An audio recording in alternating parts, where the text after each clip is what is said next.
Here again is Stone Phillips. What would you do if your child were desperately ill and no drug or medication seemed to work? You're about to meet a father who refused to give up, a man who defied the doctors and went looking for a miracle. Remarkably, he found one. And now, as John Larson reports, he wants to know why so many in the medical community kept it a secret.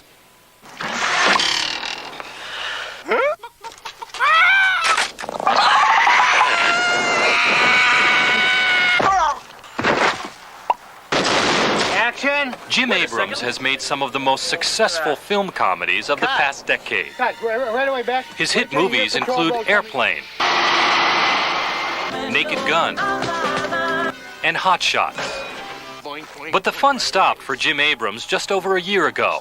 He was finishing his latest movie when suddenly his one-year-old son Charlie began having unexplained seizures. On his first birthday, I was pushing him in a swing out in the front yard, and I noticed his head kind of went like that, and he threw his arm up in the air. Jim and his wife Nancy took Charlie to a neurologist who did a series of tests on Charlie's brain. The tests confirmed the doctor's suspicion. Little Charlie had epilepsy. Okay, Charlie. Okay. But nothing prepared the Abrams for the nightmare to come. Charlie began having many more seizures. Wow, seizure. Sometimes he'd have 100 seizures a day. Another seizure. That's Sometimes Charlie would just go limp. okay. That was a drop seizure. Other times he'd shake. He's stiff as a board right now. The worst kind of seizure. Charlie. Charlie.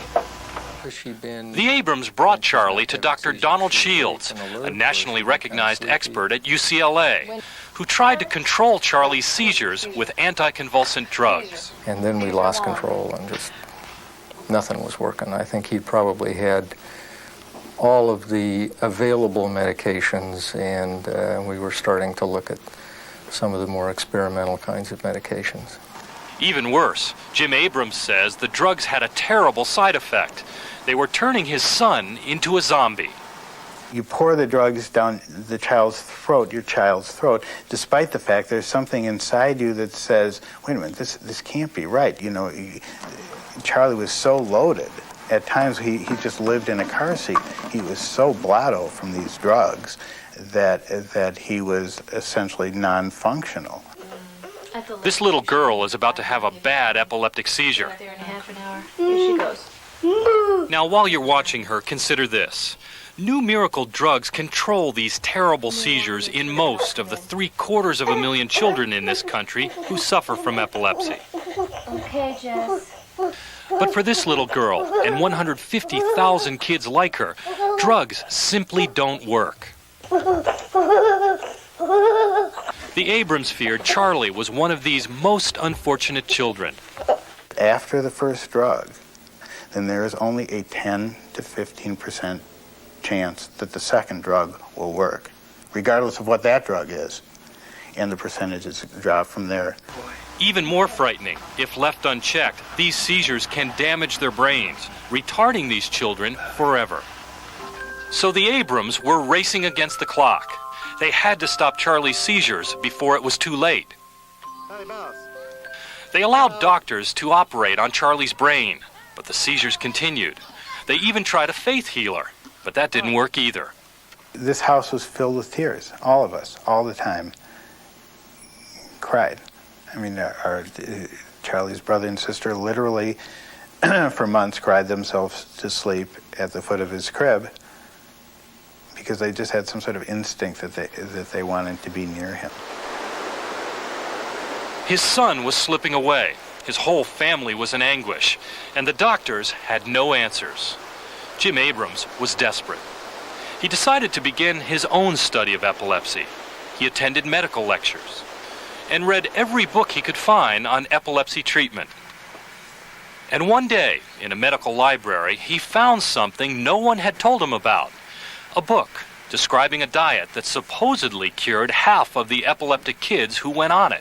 And it was like dumbfounding. How could that possibly be? The book claimed that experts here in Baltimore were perfecting something called the ketogenic diet, A diet consisting largely of something most doctors tell us to avoid: generous helpings of fat.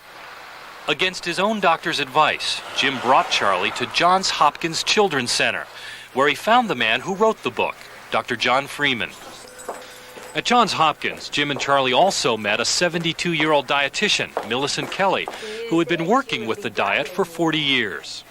So this is the one to use, even though this has a much better flavor. Now retired and a part-time consultant, Millie had designed meals that give kids just enough protein to grow on, combined with lots of fat, bacon, butter, and heavy whipping cream. Their families have to measure every bite of every meal precisely, or Millie says the diet won't work. Whatever happens there to cause that seizure just doesn't happen anymore. Okay. And they become seizure-free, and that's a remarkable thing.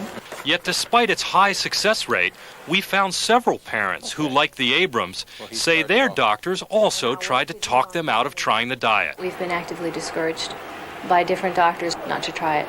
We have talked to many, many neurologists over the years, and they still feel that it's too much trouble. Too much trouble.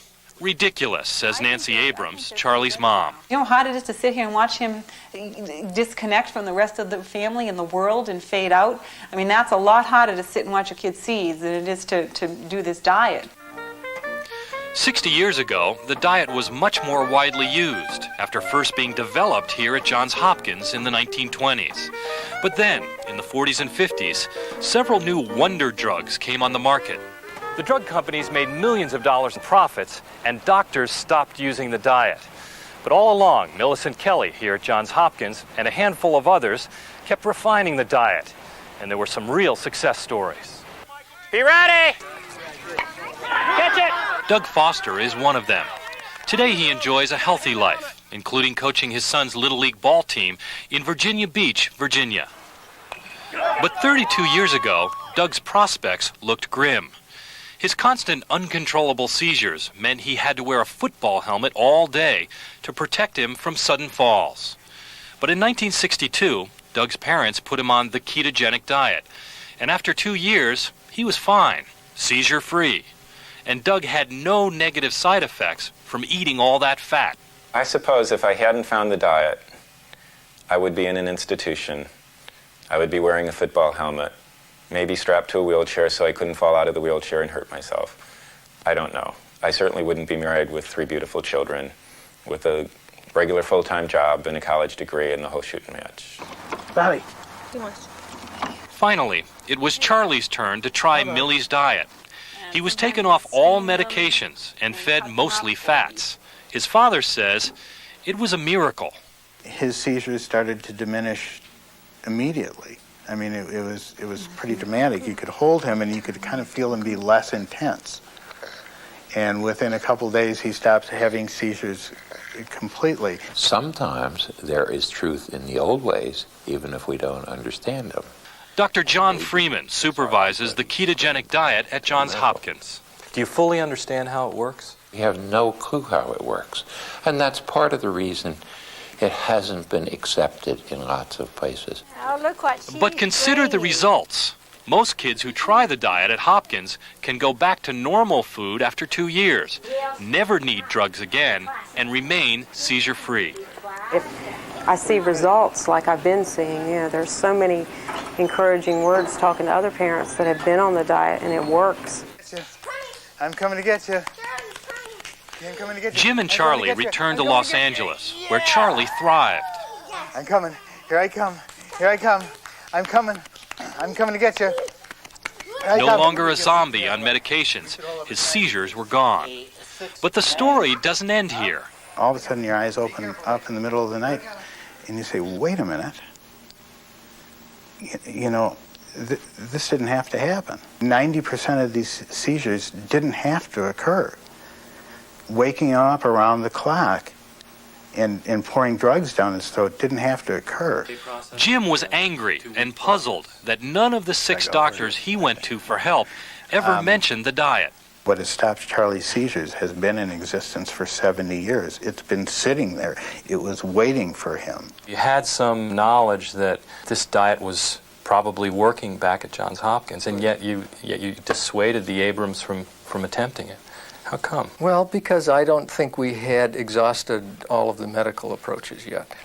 There were actually still other medications that we hadn't tried yet. Dr. Freeman tells us that 50 to 70% of the patients that come through his doors and get put on the diet have success. Can you think of any drugs in these hard cases that have 50 to 70% success rates? Probably not anything that comes up to that level. So why are modern doctors ignoring this diet? Charlie's own doctor has a surprising answer. There's no big drug company behind a ketogenic diet, and there probably can never be unless somebody starts marketing sausage and eggs with cream sauce on it as a drug. You're saying that in a sense, one of the reasons that the ketogenic diet is not popular at this point is because there's not a big drug company behind it selling it to the doctors. I think that's probably true. I hate to say that, but I think it's probably true. It does not come in a pill form. It cannot be administered with a scalpel. And the only people who profit from the ketogenic diet are the patients.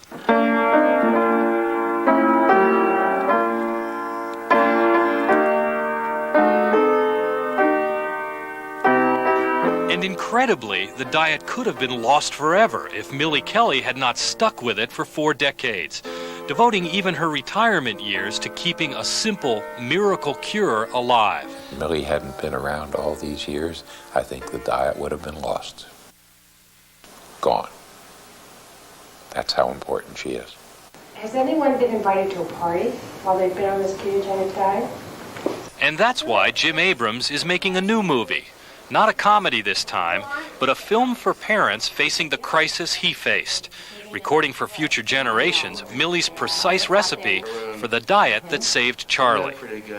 And your meat can be beef, lamb, veal, pork, liver, fish. And since nobody else was doing it, Abrams personally took on the task of organizing a major medical conference on the diet last month.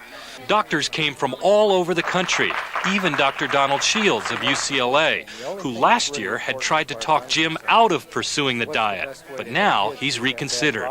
If this is going to help a kid to have a chance for a more normal life, then I want to be able to use it. 2.5-year-old Charlie is doing well, but he's still not walking by himself like other kids his age. But you're so cute.